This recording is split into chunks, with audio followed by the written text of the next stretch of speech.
ABP యొక్క నిబంధనలతోటి జ్ఞానం ఏకత నినాదంతో విద్యార్థి పరిషత్ యొక్క విద్యార్థుల్లో ముందుకెళ్తా ఉంది.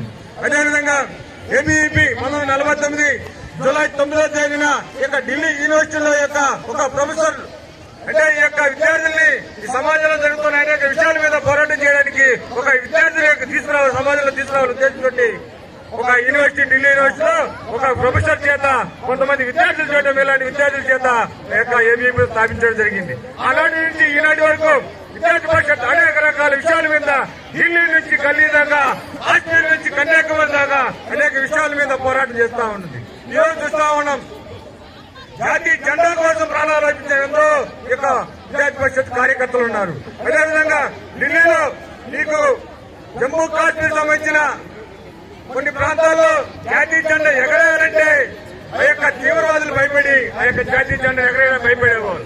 ఆ సమయంలో విద్యార్థి పరిషత్ కార్యకర్తలు దేశవ్యాప్తంగా దాదాపుగా 50,000 మంది విద్యార్థులతోటి ఢిల్లీ జమ్మూ కాశ్మీర్ యొక్క ప్రాంతాల్లో లాల్ చౌక్ ప్రాంతాల్లో జాతీయ జెండాను ఎగరేయడం జరిగింది. భాగంగా విద్యార్థి పరిషత్లో దేశభక్తి భావాన్ని పెంపొందించడం, జాతీయత భావాన్ని పెంపొందించడం, దేశం కోసం ఈ యొక్క ధర్మం కోసం విద్యార్థి పరిషత్ కార్యకర్తలు ముందుంటారని మీకు తెలియజేస్తా ఉన్నాం.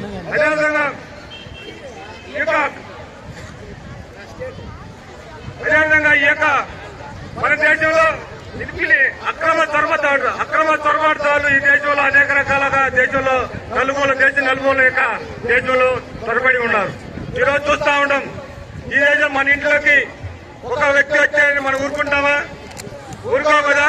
అదేవిధంగా మన యొక్క దేశంలోని పక్క దేశంలో ఉన్న బంగ్లాదేశ్, అదేవిధంగా మయన్మార్ యొక్క కొంతమంది అక్రమ చొరబాటుదారులు ఈ దేశంలో చొరబడి యొక్క దేశాన్ని ఆక్రమించుకొని ఈ యొక్క ఆ దేశంలో అనేక రకాల అల్లకల్లోలు సృష్టించడానికి ప్రయత్నం జరుగుతాను. ఈ యొక్క అక్రమ చొరబాటుదారులను గుర్తించడానికి ఈ యొక్క ఏబీపీ విద్యార్థి పరిషత్ ఆధ్వర్యంలో చలో చిక్కినెక్ అనే కార్యక్రమాన్ని బంగ్లాదేశ్ బోర్డర్ లో యొక్క చుట్టుపక్కల ఉన్న దాదాపుగా 1,00,000 మంది విద్యార్థులతోటి ఒక సర్వే చేసి ఈ దేశంలో దాదాపుగా 2 కోట్ల 3 కోట్ల మంది అక్రమ చొరబాటుదారులు ఈ దేశంలో ఉన్నారని గుర్తించి ఆ రోజు కేంద్రానికి నివేదిక పంపించడం జరిగింది. ఈ విధంగా విద్యార్థి పరిషత్ యొక్క దేశం లోపల ఏం జరుగుతుందో కూడా తెలియజేయడానికి ముందుంటుంది. అదేవిధంగా ఈ దేశంలో దాదాపుగా కాంగ్రెస్ గవర్నమెంట్ దాదాపుగా 40-60 సంవత్సరాలు ఈ దేశాన్ని పరిపాలించింది.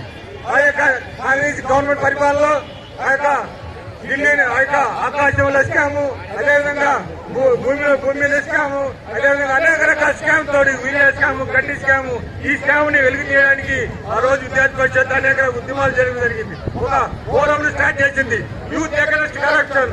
ఆ రోజు ఆ యొక్క యూత్ లో జనాల్ని యొక్క కరప్షన్ మీద అనేక రకాల దేశవ్యాప్తంగా అనేక రకాల కరప్షన్ మీద ఉద్యమాన్ని స్టార్ట్ చేయడం జరిగింది. ఆ యొక్క ఉద్యమం యొక్క ఫలితంగా ఆ రోజు యొక్క గవర్నమెంట్ మారడం జరిగింది.